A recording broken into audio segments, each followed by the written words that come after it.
finance, not strategy, not technology.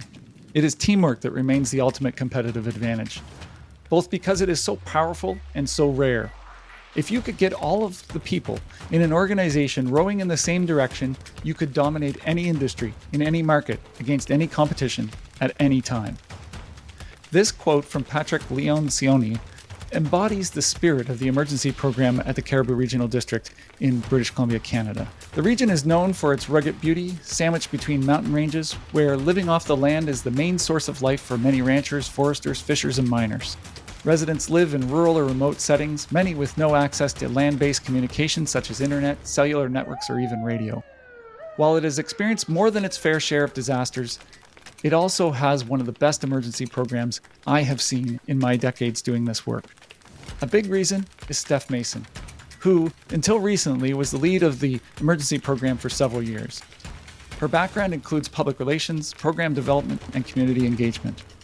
I'm your host, Tim Conrad. Welcome to the Wildfires, Floods, and Chaos Communications podcast, with the second of 2 episodes with guest Steph Masun.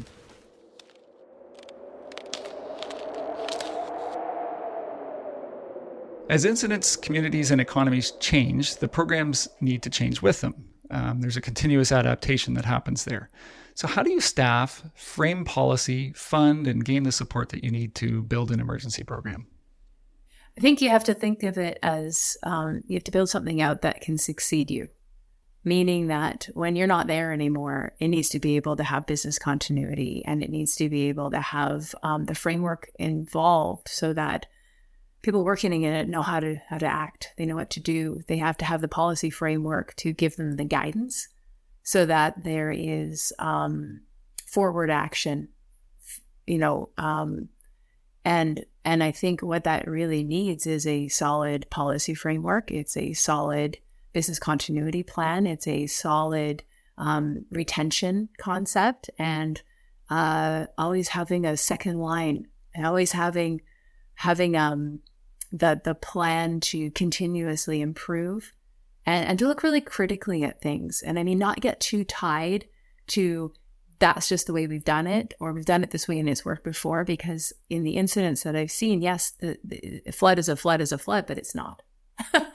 There might be a solution, and that learning and the listening to others, learning from others, being humble in that, being open to local knowledge, being open to finding channels to gain local knowledge and local perspectives and the learnings of other people, that the knowledge keepers and the long-term residents is ultimately important. And I think that sometimes we can get a little bit siloed. We can get very focused on our day-to-day. We have a very intense day-to-day of, meetings, policy groups, board meetings, presentations, meetings, community meetings. And sometimes I think it can be a bit shocking to hear that you've got gaps where you think you didn't. But I think that it's really important to look at it with a continuous improvement lens, and to understand that there's always a place where you can tie something in a little tighter, and that you need your support of your board, your CAO, your other decision makers, and your community. Yeah. Absolutely. Yeah. And you're the work that you have done with that team on continuous improvement, it's just, it makes for a healthy environment too. I want to just add that as a consultant, when I get to come in and support you however I do, it feels safe. I can come in as a consultant, and, consultants are kind of known for finding work. Yes. But it's like, I'll find something. It's like, while I'm here, I can fix this, I can get this fixed up. And I almost always get, yep, that's good. Let's do it. Or let's park it for later, which is, and I think that's, that culture is there. And it's really cool when as people have changed over in the roles that are there now. And, it's just really neat to go in and observe that in motion. I go in kind of pretending like I've not been there a little bit before, in some ways, and just to see how the team functions. And it's been beautifully consistent over the years, and I really commend you for creating that environment.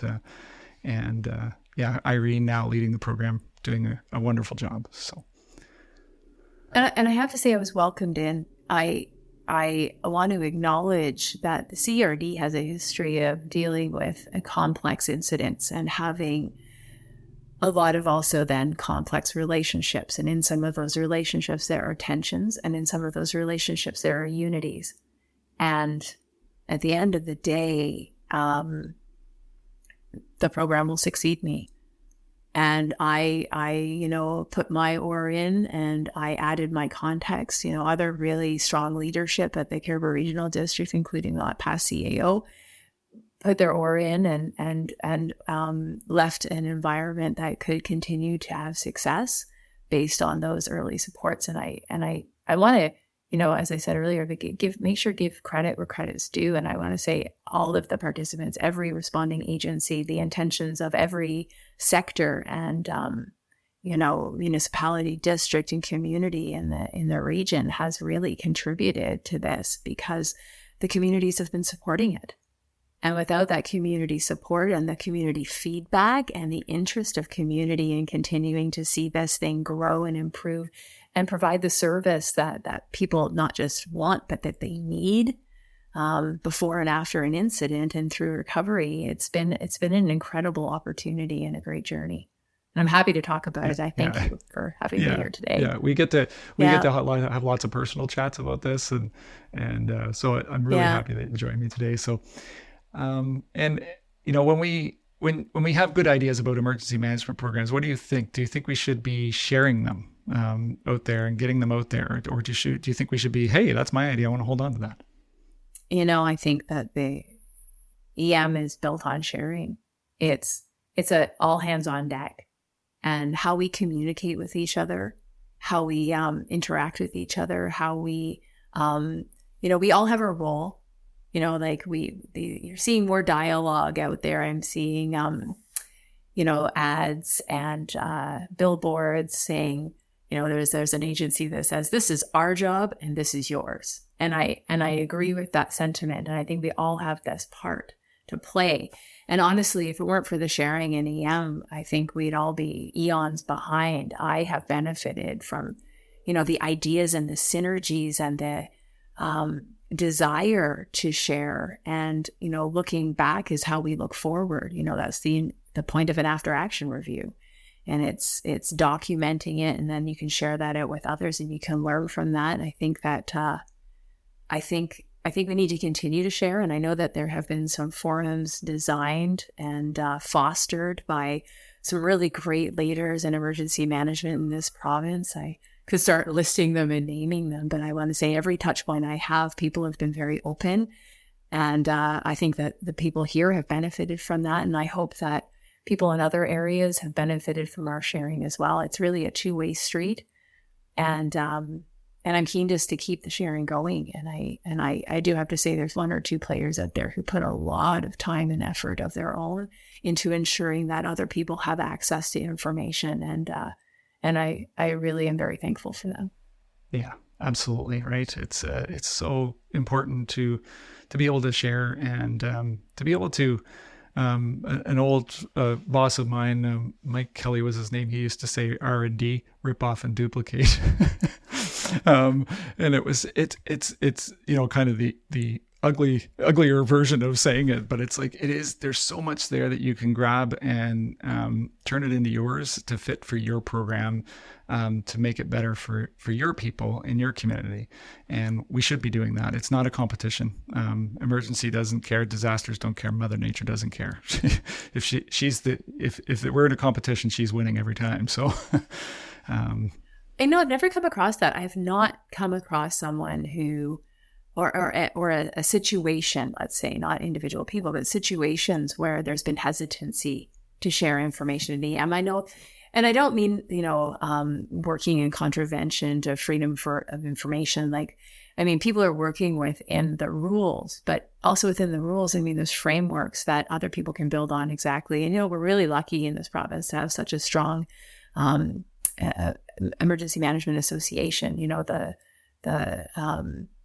The the board of that group and the members of the group are constantly working together day to day, on the phone, online, emailing, and really supporting one another. And I just wanted to say I'm really fortunate to be a member of that association, because I can't say enough about how fantastic the environment was here, and that I've been invited into, and I can participate in my own, kind of absolutely right, aerospacey way. Yeah, and I mean, I've seen it in the past.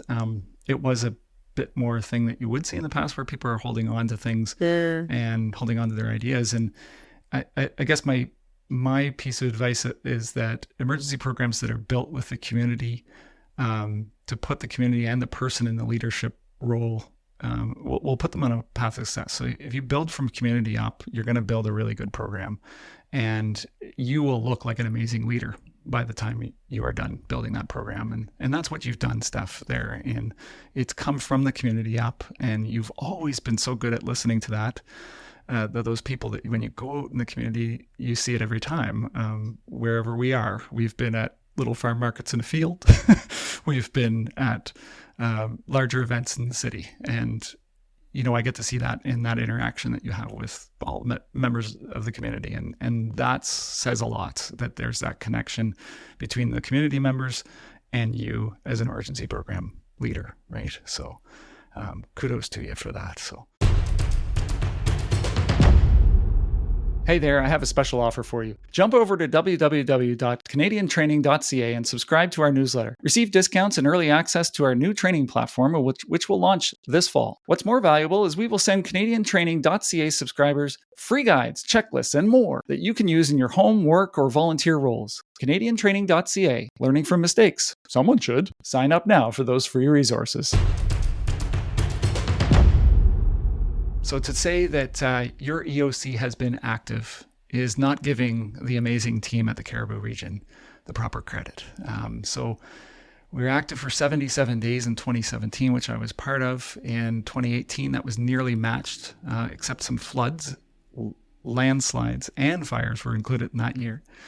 Then from a string of incidents from 20 to 2024, there were more floods, more fires, and this past summer, the massive Chilcotin landslide, which was something that very rarely anybody deals with. What an incident that was.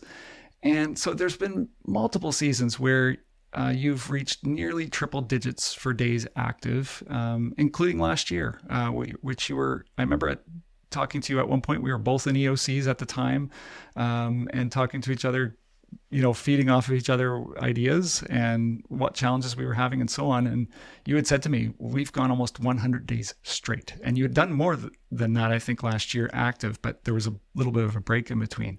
So how do you keep it going, along with everything else in government operations? Because the regional district still kept going, and that's the other side of it. So how do you keep it all going? You just do. I know that, sorry, it's kind of a cop-out, but I mean, there's the priorities, right? And as I said, it's, I think we are assisted with the preparedness messaging here based on, there's always something happening. Our emergency operations center is, usually it starts in February, March with the ice jamming, and then there's fire, which seems to be starting now in March, April. And then we have fire season from March and April into September. One year, I think it might have even been October. And, throughout that period of time, yes, flooding can happen, and landslides happen, and spills happen. And it's a matter of figuring out how to manage the multiple task numbers. I've made good friends with my counterparts up in Pre-Oc who help us keep on track and support us, and are in it with us. And I want to say, there's always another agency involved. We're not doing this alone. It's not a single agency response or mitigation or preparedness or recovery. It is a unified, collaborative. Every agency has their role and responsibility. And as those come back together, you end up with those synergies. And that's part of what keeps you going is the cohort. Community deserves and needs information. Community deserves and needs response.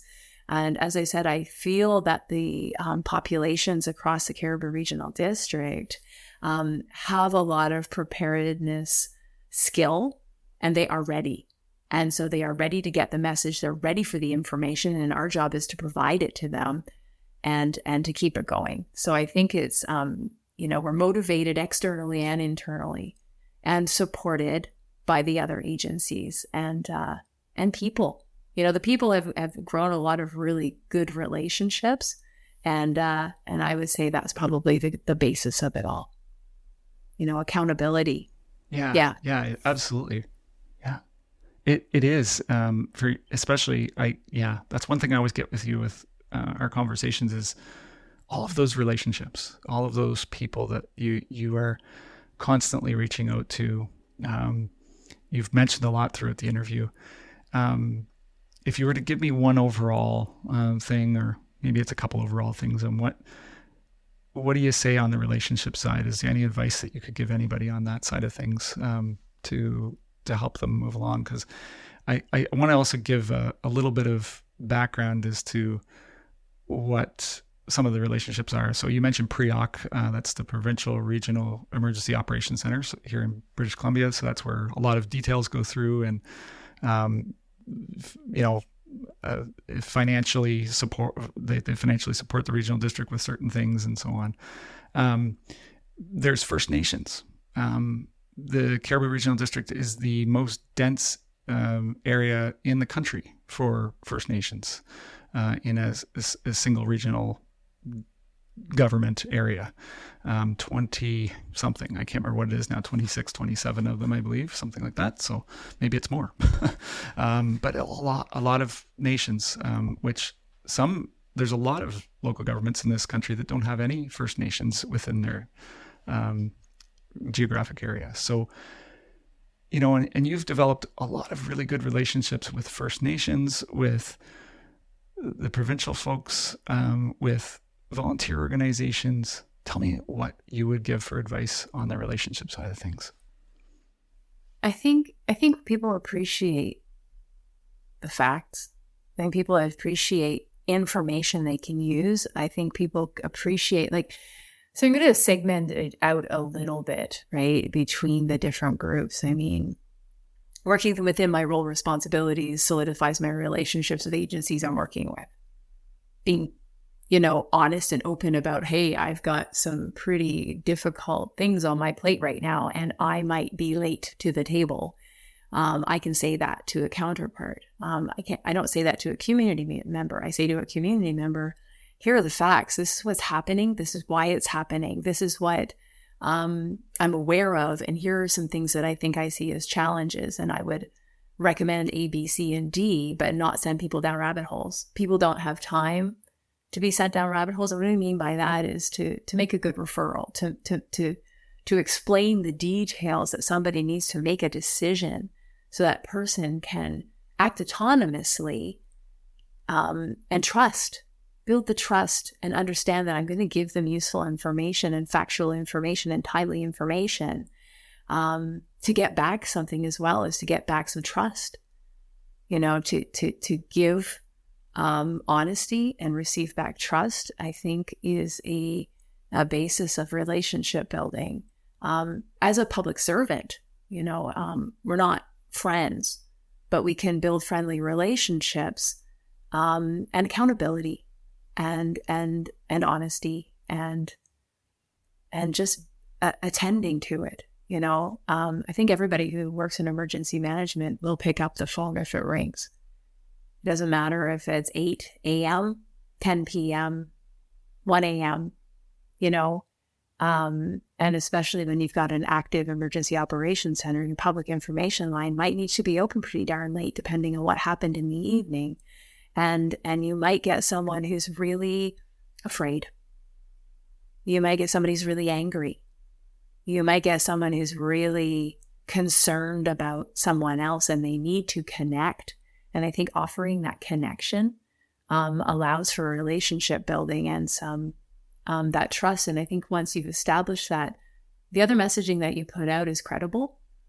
And as long as you continue to follow through, I think those relationships can also be sustainable.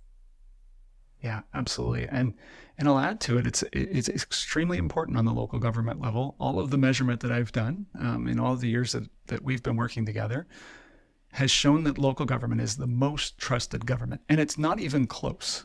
Like the provincial government usually is about half of what the regional government will get for support as far as being a trusted source of information. So you're very close to the people. You do have those relationships. You're in the community. They can see you in the grocery store, And so, it is a very important role that you have there. And it's important to take that really seriously and build that trust with everyone.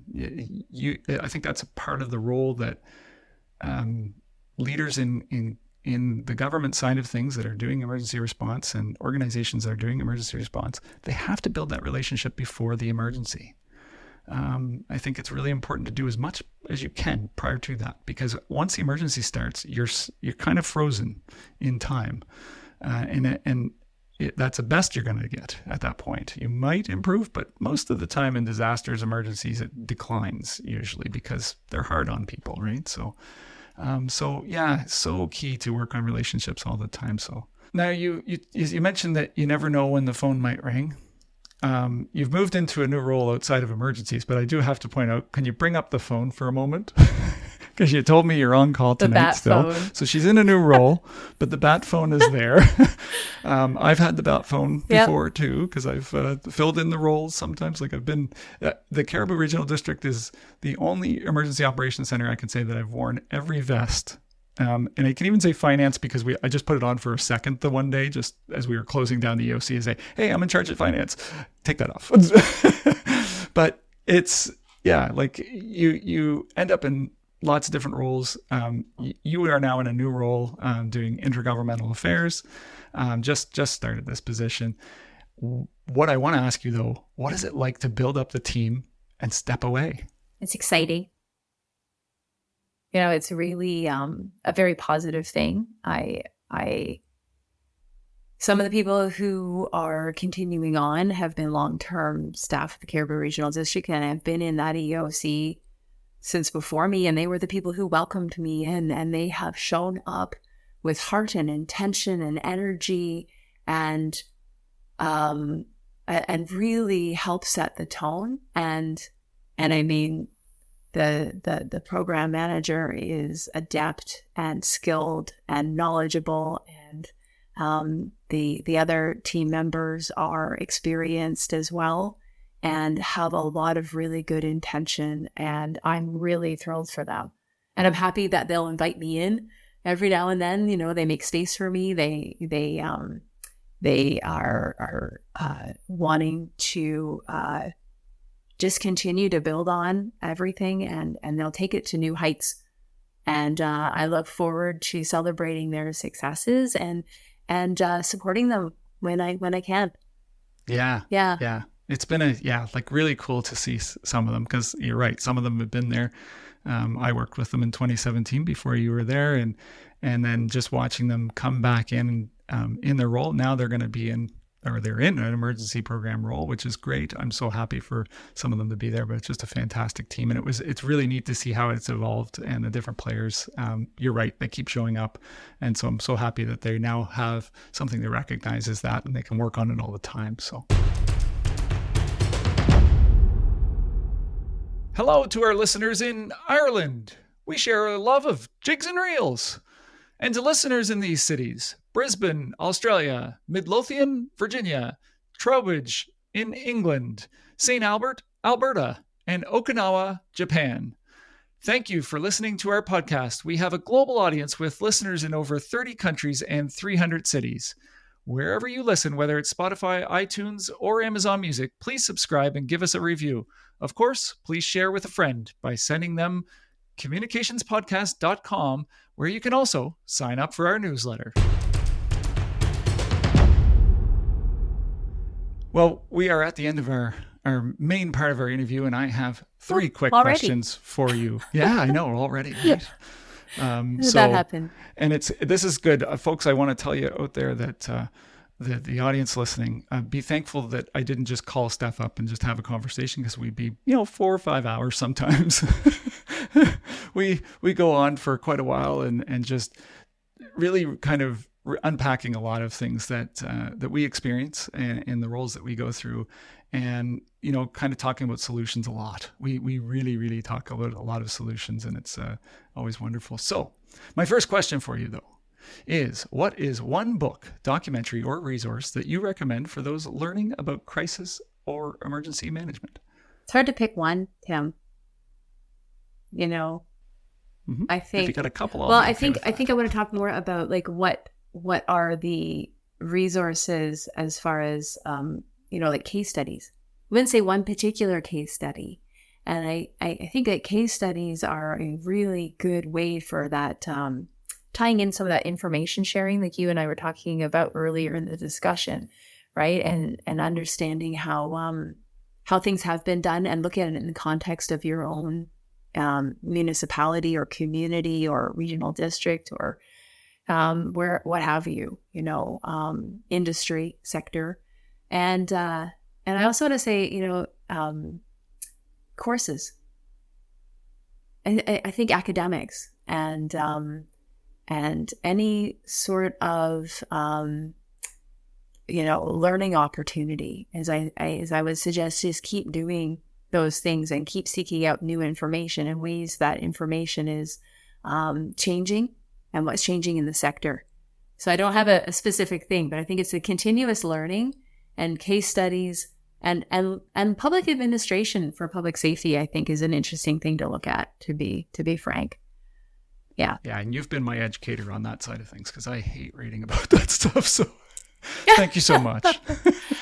I'm thrilled that there's Google Scholar now, and Yes. I don't necessarily need to pay lots of money to go to school, which I enjoy doing. Yeah. But Google Scholar means that I can type some keywords in and see what's going on in research, and how does that, sort of give me a little bit more of a context I didn't have before. Yeah. And it's great. Google Scholar's neat because you can put in keywords and then have it send you alerts when there's new things up from other authors or topics. So what advice would you give information officers or communicators managing crisis or emergencies that would help them do their job better? It's not something technical. It's not something program-based. It's personal. I would say stay in your heart.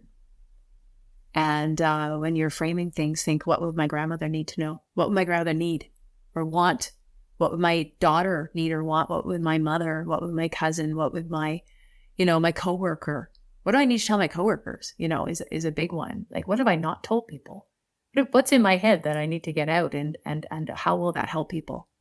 I think that's for me, that's the basis. Every now and then I'll pop into the IO section and get on the public information phone, so to kind of hear what's happening. And then I can kind of frame things from my heart and understand, what would really help solve some of these issues and problems. Yeah, absolutely. And it's I'll throw another bonus in there, that if you think what would make grandma happy and what would serve her well, she remembers. And when you go in the community, which I mentioned in the last season, you go in the community, grandma shows up with baked goods. Yes. Yes. It's just an incredible thing that I really enjoyed when I go out there, and I still get baked goods when I go out in the Cariboo working. It's wonderful. I very rarely walk away without something in my hand. So I think the thing that's resonated with me is when I've been on that public information phone, and when I'm talking to people, and as I said earlier, sharing the facts and sharing the useful information and explaining some things for a moment. I think people know when you care. People know when you not just care about the job that you're doing, but you care about them, and that you're trying to get to the bottom of what is causing this frustration or the fear or the distrust. And that comes from that connection and that relationship. And it comes from your heart. So yeah, it is. It's a beautiful thing when you have that relationship. Mm-hmm. I talked about it last season. There's you at your regional district EOC, you'll get calls from certain people that will call and check in on you, and it's just lovely. Like it's amazing. They just do it on the regular for you just to see how you're doing, and that's just amazing. So my last question is, how do you maintain your mental well-being during the most intense response moments? Go to the crying room. We laugh, but you know what? The reality is that I think allowing yourself to have a few moments of vulnerability in it, and honestly, really what it is it's your network. All those relationships we've been talking about with your counterparts, with your community, with your, the relationship I've been able to build with you. And that's why we have 4 to 5 hour conversations. And I have those I've got a handful of people that are my support people. And in the midst of it all, I can call them and say, this is happening, and this is happening, and this is happening. And get a bit of a sounding board and you've got this isn't really what we're doing, but we're problem solving some of the real tension points, or even just the connection. And when I talk about the crying room, I mean, sometimes on the phone as 2 people are talking about how tense they are and how intense it's been and how they just want to cry or have been. But it's that vulnerability and that safety in the relationship where you could admit that. And know there's someone in your corner, even during the most intense times. Yeah. And there's a real value in that. Yeah, there really is. And so for those, I mentioned this as well last season, that the folks would call me when they reach out, people I haven't heard from in a long time. And I want to really encourage people out there that when you know that you have a colleague or a friend that's in doing emergency response, check in on them. That means the world to them. Even though they might not see the message for a while, it really, really does. I rekindled old friendships in the middle of an emergency, all sorts of things. So yeah, it's a really important thing. And if this didn't happen when I was working with the regional district, it happened before I got there. But there is a person who drove several hours to do just that, Tim. And this person is in EM. She's in another regional district. And I don't even know if she knows that I know that she did this. But her doing that, to drive down here to see our ESS director, to see the folks in the EOC and just say, hey guys, we see you, on her own time, is invaluable. And it's exactly that. It creates the synergies for future relationships, and it helps us all remember how to act. And I think there's more value in it than people realize. So yeah, that's exactly what I do is I reach out and I reach in. Perfect. Well, thank you so much for joining me for an episode of Wildfires, Floods, and Chaos Communications, with a side of landslide this time. I tell many people across the country that the Cariboo Regional District has one of the best EOCs I have worked in, and it's also one of the calmest, despite the chaos that sometimes is happening around us. And you've built a program from a spot where it was tense to enter a room full of residents to one where they give us hugs when we arrive. So Steph, I'm so happy to finally have convinced you to join me for an episode. Working with you has been one of the greatest successes of my career. And we are always pushing each other while always being so supportive. So thank you very much for joining me. Really appreciate it. Thank you, Tim. It's nice to be here.